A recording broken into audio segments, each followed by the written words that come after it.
ত্রিপুরার ঊনকোটি জেলার ফটিকরাইট সাইদারপাড়ে দুপক্ষের সংঘর্ষকে কেন্দ্র করে শনিবার উত্তপ্ত হয়ে গোটা এলাকা।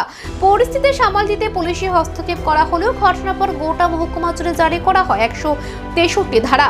সংঘর্ষের পরপরই সাইদারপাড়া সহ গোটা থানাধীন এলাকায় মোতায়েন করা হয় বিপুল সংখ্যক পুলিশ, টিএসআর ও আধা সামরিক বাহিনী। কার্যত নিরাপত্তা বাহিনীর দখলে রয়েছে গোটা এলাকা। এদিকে ঘটনার জেরে এলাকায় ছড়িয়ে পড়েছে একাধিক গুজব। গুজবের প্রভাবে আতঙ্কিত হয়ে রাস্তায় বেরিয়ে পড়েন এলাকার মানুষ। তবে গুজবে কান না দেওয়ার পাশাপাশি শান্তি বজায় রাখার আবেদন জানিয়েছেন মহকুমা পুলিশ আধিকারিক। উল্লেখ্য, আইন শৃঙ্খলা পরিস্থিতি স্বাভাবিক রাখতে ঘটনার পর থেকে সংশ্লিষ্ট এলাকায় বন্ধ রাখা হয়েছে ইন্টারনেট পরিষেবা। পরিস্থিতির উপর কড়া নজর রাখছে প্রশাসন।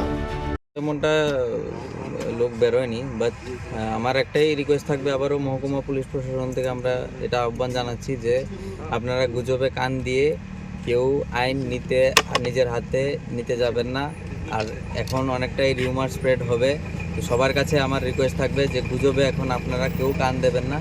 গুজব ছড়াবে এসব যারা কিছু দুষ্কৃতী আছে বা যারা চাইছে এরকম করাতে, যদি আমরা কাউকে পাই আমরা একদম লিগ্যাল অ্যাকশন নেব এবং ওদের এগেনস্টে স্পেসিফিক কেস রেজিস্টার করবো যদি কেউ এখন গুজব ছড়ায়। এবং যেই পরিস্থিতি আছে, যে নর্মাল সিচুয়েশন আছে, এই নর্মাল সিচুয়েশন থেকে যাতে নর্মালি থাকতে দেওয়া হয় এবং যেখানে সবাই এখন শান্তিতে আছে, সবাই সমৃদ্ধি মেনটেন করে চলছে, কোনো রকমের ভেজাল নেই, তো এখানে যারা গুজব ছড়াচ্ছে ওটাকে আমরা সিরিয়াসলি নেব এবং লিগ্যাল অ্যাকশন নেব ওদের এগেনস্টে। তো এটাই আহ্বান থাকবে, সবাই বাড়িতে থাকুন, সামনে সংক্রান্তি আছে, সবাই সুন্দরভাবে উপভোগ করুন।